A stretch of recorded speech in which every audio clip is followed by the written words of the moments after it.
మీ business ఏదైనా మీ ఊర్లో promotion చేయాలంటే అది సుమన్ టీవీతోనే సాధ్యం. ఇప్పుడే సంప్రదించండి.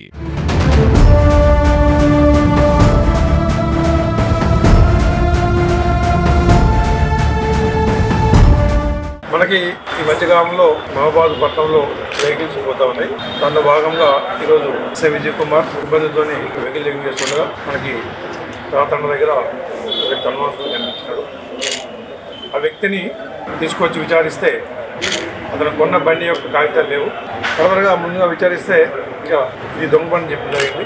ఈ బండితో పాటుగా ఒక 9 2 వీలర్స్ దొంగతనం చేశాను, అవి కొంతమంది వ్యక్తులకి అమ్మడం జరిగింది అని చెప్పడం వల్ల వాళ్ళందరినీ కూడా పోలీసులు తీసుకొని వచ్చి విచారించి అందరి దగ్గర కూడా బళ్ళు రికార్డ్ చేయడం జరిగింది. 2 వీలర్స్ వాళ్ళన్ని పేరు మీకు ప్రెస్ నోట్లు ఇవ్వడం జరుగుతుంది.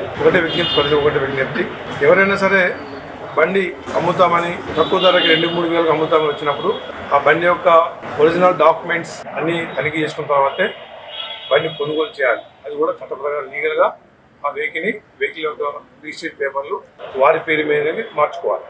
తక్కువ ధరకు బండి వస్తుంది కదా అని ఈ విధంగా బళ్ళు కొనడం వల్ల కొన్న వ్యక్తులు దొంగలని ప్రోత్సహించే విధంగా అవుతుంది. ఇతని దొంగ పేరు ధరవత్ బావుసింగ్, 29 years, ధరవత్ తండ, నారాయణపురం, కురి మండలం. ఇతని యొక్క దొంగతనం చేసే పద్ధతి ఏంటంటే ఓన్లీ పాత వెహికల్స్ తీసుకుంటాడు.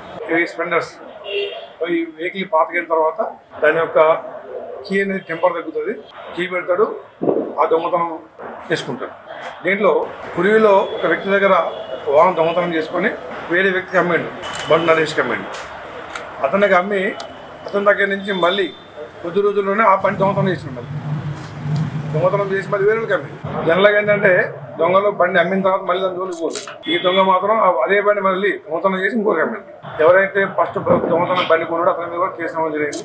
వీళ్ళందరి మీద ఎవరైతే బళ్ళు కొన్నారో రిసీవర్స్ అంటే దొంగ సొత్తుని కలిగి ఉన్నవారు లేదా కొనుగోలు చేసిన వారి మీద కింద వారి మీద కూడా చట్ట ప్రకారం చర్య తీసుకోబడతాయి. Thank you.